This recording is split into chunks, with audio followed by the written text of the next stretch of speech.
সবার আগে চলুন অতিরিক্ত করা বলতে ঠিক কি বোঝায় তা বোঝার চেষ্টা করি। নিশ্চয়ই যারা সীমা অতিরিক্ত করে আল্লাহ তাদের ভালোবাসেন না। কিন্তু আমরা সবাই জানি আল্লাহ আজ্জা ওয়া জাল্লা কোরআনে কাফির বা অকৃতজ্ঞদের নিন্দা করেছেন। আল্লাহ আজ্জা ওয়া জাল্লা তাদেরও সমালোচনা করেছেন যারা মুনাফিক এবং শিরকে লিপ্ত। কিন্তু কোরআনে ব্যাপকভাবে আলোচিত আরেকটি দল সম্পর্কে আমরা তেমন কোনো কথা বলি না, তারা হলো মুসরিফিন। প্রসঙ্গত আপনাদের অবগতির জন্য বলছি, সহজ কথায় মুসরিফিন হলো যারা সীমার অতিরিক্ত, প্রয়োজন অতিরিক্ত বা মাত্রাতিরিক্ত কিছু করে। ফিরআউনের জন্য এই পরিভাষাটি ব্যবহার করা হয়েছিল। কোরআনে বলা হয়েছে ওয়া আন্নাল মুসরিফিন হুম আসহাবুন নার, এবং সীমা লঙ্ঘনকারীরাই জাহান্নামী। তাই এটা আসলেই কঠিন একটা শব্দ। যারা অতিরিক্ত করে, মাত্রাতিরিক্ত করে, আর বেশি বা অতিরিক্ত করার বিভিন্ন পর্যায়ে রয়েছে।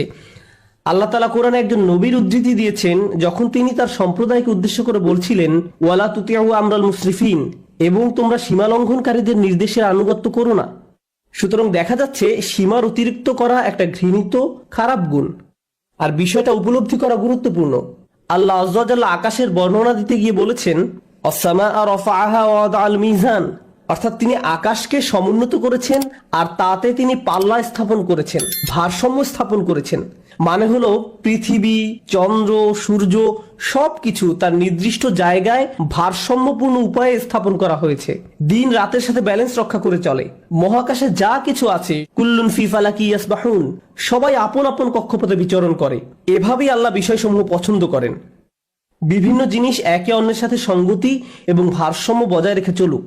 সূরা আর রহমানে আল্লাহ এই ব্যাপারটি বর্ণনা করার পর আরো যোগ করেন আল্লাহ তাতাগাউ ফিল মিজান, যাতে তোমরা ভারসাম্য লঙ্ঘন না করো, যাতে তোমরা ভারসাম্য রক্ষা করে চলো এবং কোনো কিছু সীমার অতিরিক্ত বা মাত্রাতিরিক্ত না করো।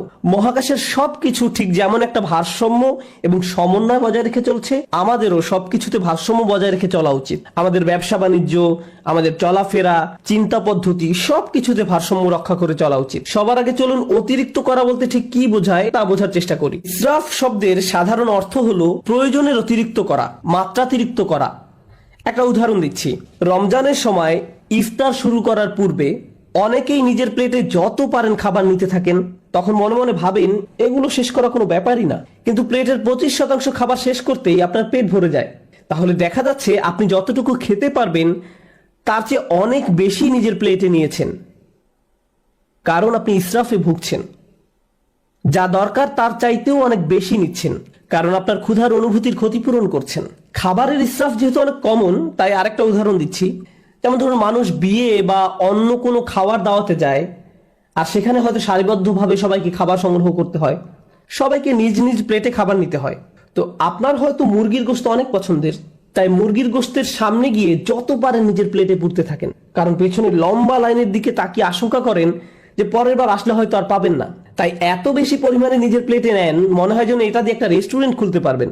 আপনি এমনটা করেন কারণ আপনি তখন ইসরাফে ভুগছেন। আপনি সবটা খেতে পারবেন না, তবুও অনেক বেশি আপনার প্লেটে নিয়েছেন। ইসরাফ শুধু প্লেটে অতিরিক্ত খাবার নেয়ার নামই নয়, বরং বেশি খাওয়াটাও ইসরাফ। আপনার পেট ইতিমধ্যেই ভরে গেছে, আপনি তবুও খাচ্ছেন।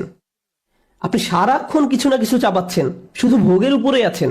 খাবারের ক্ষেত্রে আপনার যেটা খাওয়া উচিত নয় সেটা অনেক বেশি পরিমাণে ভক্ষণ করাটাও ইসরাফ। হ্যাঁ, শরীর ঠিকভাবে কাজ করার জন্য চিনি দরকার, শর্করা দরকার, কিন্তু সবকিছু একটা সহনীয় মাত্রায় থাকতে হবে। এখন আপনি যদি সারাক্ষণ চকলেট বা মিষ্টি জাতীয় খাবার খেতে থাকেন, ঠিক প্রকৃতিতে যেমন ভারসাম্য রয়েছে, ঠিক তেমনি আপনি যদি খাবারের ভারসাম্য বিনষ্ট করেন, একটার চেয়ে অন্যটা বেশি পরিমাণে খান, আপনার শরীরে এর বিরূপ প্রতিক্রিয়া দেখা দিবে। এই প্রতিক্রিয়া হয়তো এখন দেখা যাচ্ছে না, কিন্তু 1 দশক পরে হার্টের সমস্যা, ডায়াবেটিসের জন্য ডাক্তারের শরণাপন্ন হতে হচ্ছে, কারণ আপনি ইসরাফে ভুগছিলেন। তাহলে দেখা যাচ্ছে ইসরাফ একজন মানুষের জীবনে বহু খারাপ পরিণতি নিয়ে আসে। আমি খাবারের উদাহরণ দিয়ে শুরু করেছি, কিন্তু ইসরাফ খরচ করার ক্ষেত্রেও হতে পারে। আপনি মার্কেটে গিয়েছেন একটা ব্যাগ কিনতে, কিন্তু নিয়ে এসেছেন 3টি ব্যাগ, কারণ 3টা ব্যাগের কালারই খুব সুন্দর। অথবা দোকানে গিয়েছেন শুধু ডিম কেনার জন্য, কিন্তু বাজার শেষে দেখেন $200 খরচ করে ফেলেছেন, কারণ যা সামনে পড়েছে সব ঝুড়িতে পড়েছেন। এটাও ইসরাফ। আপনার দরকার ছিল না, কিন্তু ভেবেছেন এখন দরকার নেই, পরে হয়তো লাগবে। ওইটা দরকার হতে পারে, এটা দরকার হতে পারে। এভাবে নিজেকে বুঝিয়েছেন আপনার এগুলো দরকার। এই কারণে কিছু মানুষ জিনিসপত্র অতিরিক্ত জমানোর সমস্যায় ভোগেন। তাদের এত জামা কাপড় যে ওয়ারড্রোবে জায়গা হয় না। তাদের আলমারি 1987 সাল থেকে জমানো কাপড়ে পূর্ণ হয়ে আছে। মানুষ এভাবে অপ্রয়োজনীয় জিনিসপত্র সংগ্রহ করে রাখে, যেটা আসলে সে ব্যবহার করে না, কাজে লাগায় না। এটাও এক ধরনের ইসরাফ।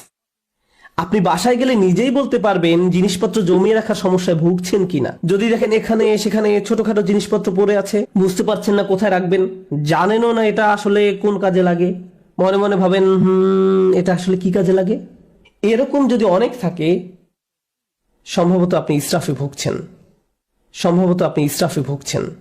তো জমিয়ে রাখা আর অতিরিক্ত চাওয়া একজন মানুষের জীবনে সত্যিকারের সমস্যা হিসেবে দেখা দিতে পারে। খাওয়া এবং জমিয়ে রাখার অভ্যাস ছাড়াও ইসরাফ হতে পারে বিনোদনের ক্ষেত্রে। সবারই মাঝে মাঝে একটু রিল্যাক্স দরকার পড়ে। সোশ্যাল মিডিয়ায় কিছু একটা দেখা, কোথাও ঘুরতে যাওয়া বা কিছুক্ষণ খেলাধুলা করার মাধ্যমে একটু বিরতি নিতে পারেন, এটা সমস্যা না। কিন্তু কিছু কিছু মানুষের জন্য তার গোটা জীবনটাই যেন একটা বিরতি। ঘুম থেকে উঠেই বিনোদন করা শুরু করে, ঘুমোতে যাওয়ার সময়ও বিনোদন করে, একটার পর একটা জিনিস ক্লিক করতে থাকে, এভাবে ঘন্টার পর ঘন্টা পার হয়ে যায়। এটাও এক ধরনের ইসরাফ। কারোর সাথে বসবাস করা ঠিক আছে, কিন্তু হোয়াটসঅ্যাপে যদি আপনার বসবাস হয়ে থাকে তাহলে সেটা তো সমস্যা। সুতরাং সবকিছুর একটা ভারসাম্য যেমন আছে, ঠিক তেমনি অতিরিক্ত করে ফেলার ঝুঁকিও আছে। আর কোনো কিছুতে অতিরিক্ত ডুবে থাকা আসলেই সমস্যাজনক। আল্লাহ আযজা ওয়া জাল্লা এক জায়গায় সবচেয়ে কম ধমকের সুরে বলছেন, ইন্নাল্লাহা লা ইউহিব্বুল মুসরিফিন, নিশ্চয়ই যারা সীমা অতিরিক্ত করে আল্লাহ তাদের ভালোবাসেন না। কিন্তু ইসরাফ বিষয়ক যে আয়াতটি আমি আপনাদের সাথে শেয়ার করতে চাই, সূরা ইউনূসের আয়াত, আমি খুতবার শুরুতে আয়াতটি তেলাওয়াত করেছিলাম। বক্তব্য চলাকালে অন্যান্য ইসরাফ সম্পর্কেও আলোকপাত করব ইনশাআল্লাহ। এখানে যে ব্যাপারটি তিনি তুলে ধরেছেন তা কোরআনের আরো কিছু জায়গাতেও আলোচনা করা হয়েছে। তিনি বলছেন, মানুষ যখন কঠিন কোনো পরিস্থিতিতে পড়ে যায়, সেটা অর্থনৈতিক কোনো সমস্যা হতে পারে, স্বাস্থ্যগত কোনো সমস্যা হতে পারে, পারিবারিক কোনো সমস্যা হতে পারে, ধর্মীয় সংকট হতে পারে, যে কোনো ধরনের সংকটই হোক না কেন, যা মানুষের উপর পতিত হয়, দাআনা লিজান বিহি আও কাঈদান আও কাঈমান, তখন সে আল্লাহকে ডাকতে থাকে, ইয়া আল্লাহ, আমাকে এই পরিস্থিতি থেকে বাঁচিয়ে দিন, একমাত্র আপনি আমাকে এখন বাঁচাতে পারেন, আমি সব উপায়ে চেষ্টা করেছি, আমাকে সাহায্য করার কেউ নেই একমাত্র আপনি ছাড়া। যে ব্যক্তি দাঁড়িয়ে বসে শয়নে আল্লাহকে ডাকতে থাকে, ইয়া আল্লাহ, আমার এই সমস্যাটা দূর করে দিন, আমাকে সাহায্য করুন, আমাকে সাহায্য করুন, আমাকে সাহায্য করুন, তখন সে বেপরোয়া হয়ে আল্লাহকে ডাকতে থাকে। ফালাম্মা কাশাফনা আনহু দুররাহ, তারপর যখন আমি তার সেই কষ্ট দূর করে দেই, মাররান কাআল্লাম ইয়াদউনা, তখন সে এমন ভাবে চলতে থাকে মনে হয় যেন তাকে কোনো দুঃখ কষ্ট স্পর্শ করার কারণে সে আমাকে ডাকেইনি। তাহলে দেখা যাচ্ছে যখন আপনি কোনো সমস্যায় পতিত হন তখন বেপরোয়া হয়ে আল্লাহকে ডাকতে থাকেন, কিন্তু আল্লাহ তাআলা যখন সমস্যাটি সমাধান করে দেন তখন পূর্বাবস্থায় ফিরে যান। তখন আমরা এমন আচরণ করি মনে হয় যেন আমরা আল্লাহর নিকট কোনো প্রার্থনা করিনি, আমাদের চোখ থেকে অশ্রু নির্গত হয়নি, কিন্তু আমরা ঠিকই তখন কেঁদেছিলাম। আর এখন আমাদের কষ্ট দূর করে দেওয়ার পর আমরা আল্লাহকে ভুলে গিয়েছি, নিজের মতো করে জীবনে চলা শুরু করেছি। আপনাদের মনে প্রশ্ন আসতে পারে যে এর সাথে তাহলে ইসরাফের সম্পর্ক কি? মনে হচ্ছে এর সাথে ইসরাফের কোনো সম্পর্ক নেই, কিন্তু আল্লাহ যেভাবে এই আয়াতের সমাপ্তি টেনেছেন তার সাথে এর সম্পর্ক রয়েছে। কাযালিকা যুয়িনা লিল মুসরিফিনা মা কানু ইয়ামালুন, এভাবেই যারা সীমার অতিরিক্ত করে তাদের জন্য তাদের কাজকর্মগুলোকে চাকচিক্যময় বানিয়ে দেওয়া হয়েছে। এই আয়াতটি আমাদের জীবনের খুবই গোপন একটা বিষয় সম্পর্কে জানান দিচ্ছে। আপনি যদি অমিতব্যয়িতার জিন্দেগি যাপন করেন, সেটা টাকার ক্ষেত্রে হতে পারে, এমন কাজে টাকা ব্যয় করা যেখানে ব্যয় করা উচিত নয়, মাত্রাতিরিক্ত বিনোদন যা সম্পর্কে একটু আগে বলেছি, অতিরিক্ত সামাজিকতা, অর্থাৎ আপনি সব সময় কারো না কারোর সাথে আড্ডা দিয়ে থাকেন, সব সময় বাইরে ঘুরতে যান, বন্ধুদের সাথে মৌজ মাস্তি করতে থাকেন, সব সময় মানুষের সাথে কথা বলে সময় কাটান, ফলে ইবাদত করার যথেষ্ট সময় পান না। আপনি যাই করেন না কেন মাত্রাতিরিক্ত করেন। আপনার জীবনযাপন পদ্ধতি যদি এরকম হয়ে থাকে তাহলে সব সময় বিভিন্ন রকমের সমস্যায় পতিত হবেন, আপনার উপর বিভিন্ন কষ্ট আপতিত হবে। আপনারা যেহেতু পুরুষ, তাই পুরুষদের নিয়ে একটা উদাহরণ দেই। একজন পুরুষ হিসেবে আপনার উপর বিভিন্ন রকমের দায় দায়িত্ব আছে। আপনার বাবা মায়ের প্রতি দায় দায়িত্ব আছে, ভাই বোনের প্রতি দায়িত্ব রয়েছে, আপনার স্ত্রীর প্রতি দায়িত্ব রয়েছে, আপনার সন্তান সন্ততির উপর দায়িত্ব রয়েছে, তার উপর রয়েছে ধর্মীয় দায় দায়িত্ব, চাকরির দায় দায়িত্ব, অর্থনৈতিক দায় দায়িত্ব, বন্ধু বান্ধবের খোঁজ খবর নেয়া, নিজের শরীর ঠিক রাখা সহ নানান রকমের ব্যাপার চারিদিক থেকে প্রতিনিয়ত আপনাকে টানছে। এখন কেউ যদি সিদ্ধান্ত নেয় যে সে সবকিছু ভুলে শুধু তার স্বাস্থ্যের উন্নতি নিয়ে পড়ে থাকবে, পাল্লাটা এখন একদিকে নামিয়ে দিয়েছে। সে হয়তো ভালো স্বাস্থ্য অর্জন করবে ঠিকই, কিন্তু জীবনের অন্যান্য ব্যাপারগুলো তার জন্য নানান রকম সমস্যা বয়ে নিয়ে আসবে। অথবা কেউ বলল আমি শুধু আমার সন্তানদের যত্ন নিব, বাবা মায়ের কথা ভুলে যাব, তাদের কথা ভুলে যান, তাহলেও আপনার জীবনে বহু সমস্যা দেখা দিবে। তাই আমরা যদি একটা ব্যাপারের কুরবানি দিয়ে অন্য ব্যাপারগুলো নিয়ে পড়ে থাকি, সব সময় কিছু না কিছু থাকবে যা আপনার মনোযোগের দাবি জানাবে, যার ভারসাম্য রক্ষা করা প্রয়োজন। প্রতিবার যখন আমরা একটা কিছু অতিরিক্ত পরিমাণে করি, এর মাধ্যমে আমরা আসলে অন্য আরেকটা ব্যাপারকে অগ্রাহ্য করি, বঞ্চিত করি, কিছু একটার অধিকার আমরা অস্বীকার করি। ফলশ্রুতিতে আমাদের জীবন পথে নানান রকম সমস্যা এসে জড়ো হয়। তারপর আমরা আমাদের সমস্যা দূর করে দেওয়ার জন্য আল্লাহর কাছে দোয়া করি। আমরা যখন কোনো কষ্টকর সময় পতিত হই, তখন একটি বিষয় আমরা পরীক্ষা করে দেখতে পারি, কোথায় আমি অতিরিক্ত কিছু করেছি, কোন কাজে আমি বেশি আচ্ছন্ন হয়ে পড়েছিলাম, কোন ব্যাপারটা আমি উপেক্ষা করেছি, আর কোন ব্যাপারটায় আমি অতিরিক্ত মনোযোগ দিয়েছি। আমি কি কোনো কিছুতে বেশি করে ফেলেছি? এজন্যই কি আমি সমস্যায় পড়েছি? যে ভারসাম্য থাকার কথা ছিল সেটা হারিয়ে ফেলার কারণেই কি এমনটা হয়েছে? অতএব এটা আসলে আমাদের ধর্মের অন্যতম একটা মূলনীতি, খুবই শক্তিশালী একটা মূলনীতি। আরেকটা উদাহরণ দিচ্ছি, নিজে নিজে চিন্তা করে দেখুন। আবেগের ক্ষেত্রে অতিরিক্তের সম্ভাবনা রয়েছে। যেমন রাগ হওয়া সাধারণ ব্যাপার, কেউ আপনাকে খারাপ কিছু বললে আপনার রাগ হবে, এটা স্বাভাবিক একটা প্রতিক্রিয়া। এক্ষেত্রে অতিরিক্ত হবে যদি আপনি দিনরাত 24 ঘন্টা মনের মাঝে সেই ক্রোধ পুষে রাখেন, সারাক্ষণ এটা নিয়ে ক্রোধান্বিত থাকেন। একটি পীড়াদায়ক কথা আপনাকে বলা হয়েছিল, আর আপনি কিনা সেই একটি কথা নিয়ে পড়ে রয়েছেন। আপনার চিন্তা ভাবনার সবকিছুতেই এটাকে প্রভাব বিস্তার করতে দিয়েছেন। এর ফলে সবকিছুতে আপনার দৃষ্টিভঙ্গি পরিবর্তিত হয়ে গিয়েছে। কোনো কিছুই আপনাকে আর সুখী করে না, ভালো লাগে না। যেসব ব্যাপার আপনাকে কখনোই রাগান্বিত করতো না, সে ব্যাপারগুলো নিয়েও আপনি রেগে যান। সবকিছুতেই আপনি বিরক্তি প্রকাশ করেন। এমনটি যখন ঘটে, তখন আপনার আশেপাশের প্রিয়জনরা এর ফলে কষ্ট পায়। সুতরাং ধারাবাহিক একটা প্রতিক্রিয়া শুরু হয় এবং আপনি নিজেই একটা কষ্টে পতিত হন। কারণ একটা অনুভূতির ক্ষেত্রে আপনি ইসরাফ করেছেন, অনেক দূরে চলে গিয়েছেন। অন্য অনুভূতির ক্ষেত্রেও একই ব্যাপার ঘটেছে। যেমন মজা করা, কৌতুক করা বা মজা করা স্বাভাবিক আচরণ, কিন্তু আপনি যদি সারাক্ষণ হাসি ঠাট্টা করতে থাকেন, শেষে হয়তো কাউকে মনে কষ্ট দিয়ে বসবেন, কোনো কিছুতেই সিরিয়াস হতে পারবেন না। গুরুত্বপূর্ণ কিছু বলা হলো আর আপনি কিনা এটা নিয়ে মশকরা করতে থাকবেন। এর ফলে আপনি অন্য মানুষদের অনুভূতি উপলব্ধি করতে পারছেন না, তাদের প্রয়োজনটা আপনি বুঝতে পারছেন না। তাহলে ইসরাফ একজন মানুষের জীবনে বহু সমস্যা তৈরি করে। ইসরাফ নিয়ে আমার প্রিয় একটা দোয়া, যেটা সূরা আল ইমরানে এসেছে। আমি বহু কারণে এই দোয়াটি পছন্দ করি। তার একটি কারণ হলো, আল্লাহ আযজা ওয়া জাল্লা এমন কিছু মানুষের প্রশংসা করেছেন যারা রাসূলুল্লাহ সাল্লাল্লাহু আলাইহি সাল্লামের আগমনের বহু শতাব্দী পূর্বে তাদের নিজেদের নবীর সাথে নিয়ে আল্লাহ রাস্তায় যুদ্ধ করত। সেই মানুষদের নিজেদের নবী ছিল এবং তাদেরকে আল্লাহ রাস্তায় জীবন বিলাতে আহ্বান জানানো হতো।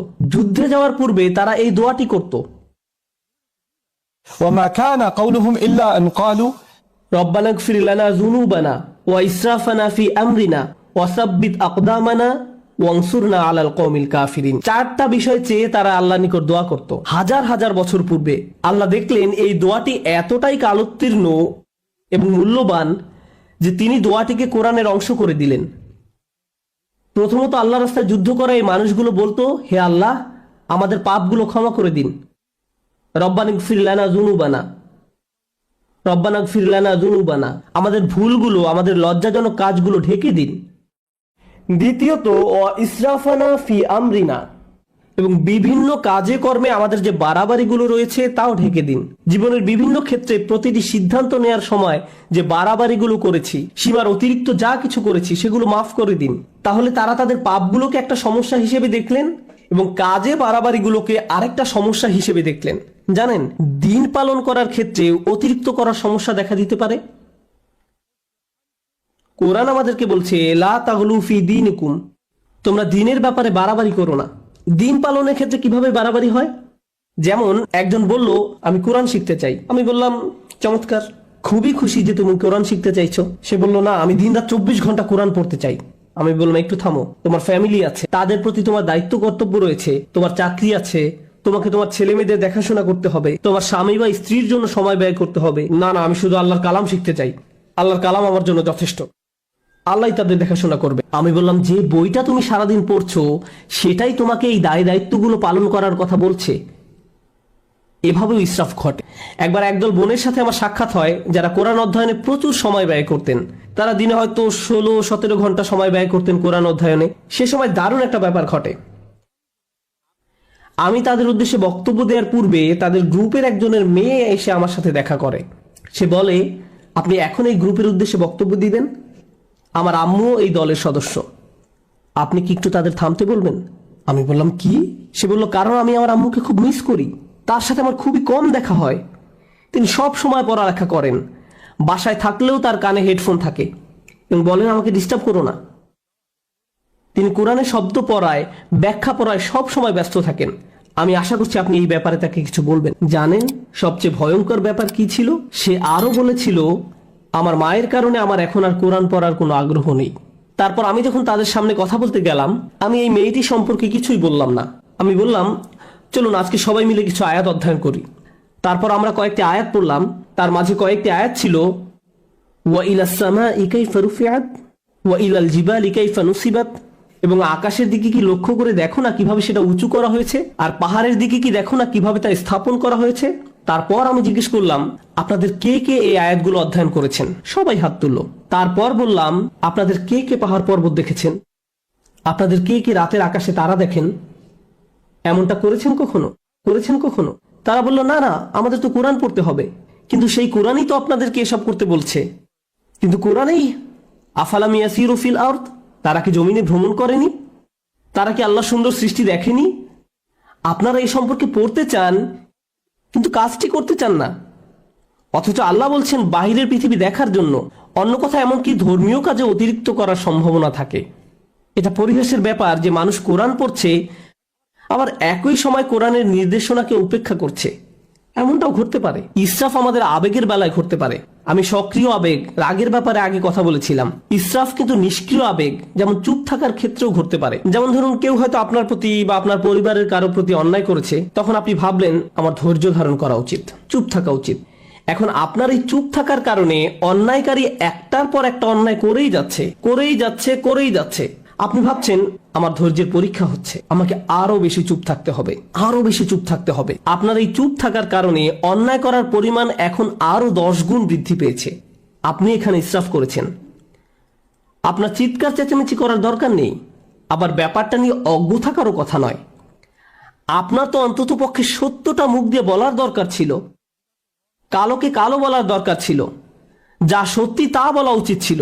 ওয়াতাওয়াসাউ বিল হক বলতে তো এটাই বোঝায়, তারা একে অন্যকে সত্যের উপদেশ দেয়। বিষয়টা যেমন তাকে তেমনই বলা উচিত ছিল। যদি অন্যায় হয়ে থাকে, অন্যায় বলতে হবে, সরি মা, এটা ঠিক নয়, সরি বাবা, এটা ভুল, সরি আমার স্বামী বা স্ত্রী, তুমি ঠিক কাজ করনি। অন্যায় করলে বলতে হবে। আপনি যদি এই কাজটি না করেন, তাহলে আপনি নিজের বিরুদ্ধে ইসরাফ করলেন বা অন্য কারো বিরুদ্ধে করলেন। তাহলে দেখা যাচ্ছে স্থান, কাল, পাত্র ভেদে ইসরাফ বিভিন্নভাবে প্রকাশ পেতে পারে। আমি আপনাদের সকল ক্ষেত্রের উদাহরণ দিতে পারবো না। আপনাকে আপনার নিজের জীবনের দিকে সতর্ক দৃষ্টি ফেলতে হবে। কোথায় আমি অনেক বেশি করছি আর কোথায় আমি যথেষ্ট পরিমাণ করছি না, কোন জায়গা থেকে আমি ফোকাস কমিয়ে ফেলেছি। এমনকি ভালোবাসার ক্ষেত্রেও ইসরাফ ঘটতে পারে। আপনি কাউকে নিয়ে অতিরিক্ত মাত্রায় আচ্ছন্ন হয়ে পড়েন, অতিরিক্ত পরিমাণ ডুবে থাকেন। মা তার সন্তানের প্রতি মাত্রাতিরিক্ত আসক্ত হয়ে পড়ে। সব সময় সে তার ছেলের চিন্তায় মশগুল থাকে। কি করছে এখন, কি খেয়েছো, ভালোভাবে ঘুমিয়েছো, তুমি কি এখনো অফিসে, বাসায় আসবে কখন, বাসায় আসছো না কেন। সারাক্ষণ ছেলের চিন্তা তাকে ব্যস্ত করে রাখে। কোনো মা যদি এমনটা করে, তাহলে সে তার স্বামীর প্রতি কর্তব্য পালন করতে পারবে না। তাহলে সালাতে যেভাবে তার মনোযোগ রাখার কথা ছিল রাখতে পারবে না। তাহলে সে তার নিজের স্বাস্থ্যের যত্ন নেওয়ারও সময় পাবে না। এক্ষেত্রেও আমরা একই পরিণতি দেখতে পাচ্ছি। আপনি যখন একদিকে মাত্রাতিরিক্ত মনোযোগ দিবেন, তখন অন্য দিকগুলোর ভারসাম্য নষ্ট হবে। আর এই ভারসাম্য ঠিক রাখা সহজ ব্যাপার নয়। এজন্যই এই দোয়ার কথাগুলো আসলেই তাৎপর্যপূর্ণ। প্রথমে আমরা আল্লাহর কাছে আমাদের গুনাহ মাফের জন্য দোয়া করছি, তারপর আমরা দোয়া করছি আমাদের কাজকর্মে বাড়াবাড়িগুলো ঢেকে দেওয়ার জন্য। অন্য কথায়, যখনই আপনি কোনো কিছু মাত্রাতিরিক্ত করে ফেলছেন, নিশ্চয়ই এর ফলে অন্য কিছুর ভারসাম্য বিনষ্ট হয়ে গিয়েছে। ওয়াসাব্বিত আকদামানা, আমাদেরকে দৃঢ় পদ রাখুন, আমাদেরকে অবিচল রাখুন। সাব্বিত আকদামানা, পা সুদৃঢ় করুন। আমরা এখান থেকে কি শিখছি? ইসরাফ কি করে? ইসরাফ আপনার জীবনের ভারসাম্য নষ্ট করে ফেলে। আমরা সূরা ইউনূসের অন্য একটি আয়াত শিখেছি, ইসরাফ আমাদের জীবনে নানা রকম সমস্যা নিয়ে আসে। আর এখানে আমরা শিখছি আমাদের পা দৃঢ় থাকবে না যদি আমাদের জীবনে ইসরাফ থাকে। প্রতিবার যখন কিছু আপনি মাত্রাতিরিক্ত করছেন, জীবনের অন্য কিছু তার গতিপথ হারিয়ে ফেলতে পারে। আপনার জীবনে এখন উদ্বেগ উৎকণ্ঠা দেখা দিয়েছে, আপনি সমন্বয় অনুভব করতে পারছেন না, আপনি আপনার অন্তর দিয়ে তা উপলব্ধি করতে পারেন এবং বাইরে থেকেও সঠিক মনে হয়, কিন্তু সবকিছু যখন ভারসাম্য হারিয়ে ফেলে ঠিকমতো ঘুমাতে পারেন না, মানসিক শান্তি হারিয়ে যায়। আপনার চিন্তা ভাবনার দিকে নজর দিলেই বুঝতে পারবেন ইসরাফ করছেন কিনা। শুধু নিজের চিন্তার দিকে নজর দিলেই, যদি আপনার পা দৃঢ় থাকে এবং যে অবস্থায় আছেন সেখানে যদি নিজেকে নিরাপদ অনুভব করেন, এটা আসলে প্রমাণ করে যে আপনার জীবন থেকে ইসরাফ দূর হয়ে গিয়েছে। রব্বানা গফির লানা যুনুবানা ওয়া ইসরাফানা ফি আমরিনা ওয়া সাব্বিত আকদামানা। সবশেষ যেহেতু আপনি আপনার জায়গায় অবিচল আছেন, এজন্য অনসুরনা আলাল কওমিল কাফিরিন, আমাদেরকে কাফেরদের মোকাবেলায় সাহায্য করুন। আল্লাহ মানুষদের প্রার্থনার কথাগুলো বর্ণনা করেছেন। যুদ্ধে যাওয়ার পূর্বে আমাদেরকে শক্তিশালী করে তুলুন। এখানে কিভাবে আপনি শক্তিশালী হয়ে উঠবেন? সবার আগে আল্লাহ আপনাকে ক্ষমা করে দিবেন, তারপর আপনাকে অতিরিক্তের ক্ষতি থেকে বাঁচিয়ে দিবেন। ফলশ্রুতিতে আপনি শক্তিশালী হয়ে উঠবেন। আর তাই এখন আপনি শত্রু মোকাবেলা করার জন্য প্রস্তুত। অনসুরনা আলাল কওমিল কাফিরিন। এভাবে গভীর দৃষ্টিকোণ থেকে চিন্তা করলে আমরা বুঝতে পারবো কিভাবে আমাদের জীবনে ব্যালেন্স রক্ষা করব, কিভাবে আমাদের জীবনে ভারসাম্য ফিরিয়ে আনবো। আল্লাহ আজ্জা ওয়া জাল্লা ইসরাফ সম্পর্কে জিজ্ঞাসা করবেন। আপনাদের কেউ কেউ নিজের ছেলে মেয়েদের ভালোবাসার ক্ষেত্রেও ইসরাফ করেন। আপনি একজনের চেয়ে অন্যজনের প্রতি বেশি ভালোবাসা দেখান। এমনকি আপনি যদি খারাপ ব্যবহার নাও করেন, একজন কাছে আসলে তাকে আদর করে জড়িয়ে ধরেন, চুমু খান, আর অন্যজন কাছে আসলে তাকে দূর থেকে আসসালামু আলাইকুম, তাকে কাছে টেনে নেন না। আপনি তার সাথে খারাপ আচরণ করেননি, কিন্তু তবু এটি ইসরাফ। প্রতিক্রিয়া দেখানোর ক্ষেত্রেও ইসরাফ হতে পারে। একজন বিস্কুট খেলে আপনি তাকে ধমক দিয়ে বলেন, হেই তোমাকে না বিস্কুট খেতে নিষেধ করেছিলাম, আর অন্যজন খেলে তাকে আদর করে বলেন, ওহো তুমি কেন বিস্কুট খেয়েছো। এখানেও কিছুটা ইসরাফ হয়ে যাচ্ছে। আপনার এমন আচরণ ভবিষ্যতে দুইজনের মাঝে সমস্যা তৈরি করবে। সে আপনার প্রতি ক্রুদ্ধ হবে না, সে রাগ দেখাবে তার ভাইয়ের প্রতি। তারপর আপনি ভাবেন তারা এভাবে মারামারি করে কেন? তারা পরস্পর মারামারি করছে আপনার ইসরাফের কারণে।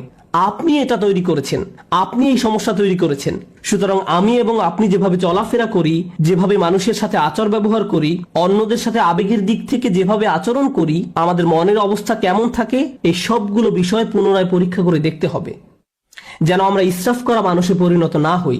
কারণ আল্লাহ সুবহানাহু ওয়া তাআলা ইসরাফ করা মানুষদেরকে ভালোবাসেন না। এজন্যই আল্লাহ বলছেন, লা তুতিউ আমরাল মুসরিফিন, যারা সীমার অতিরিক্ত করে তাদের সিদ্ধান্তের অনুসরণ করো না। আমরা দোয়া করি আল্লাহ যেন আমাদের সব ধরনের ইসরাফ থেকে দূরে রাখেন এবং আমাদের জীবনের কোন কোন ক্ষেত্রে আমরা ইসরাফ করছি তা যেন শনাক্ত করার তৌফিক দান করেন এবং এর ফলে যেন আমরা একটি ভারসাম্যপূর্ণ জীবন যাপন করতে পারি। আল্লাহ আমাদের সবাইকে যেন দৃঢ়পদ মানুষে পরিণত করেন এবং আমাদের পাপগুলো ক্ষমা করে দেন।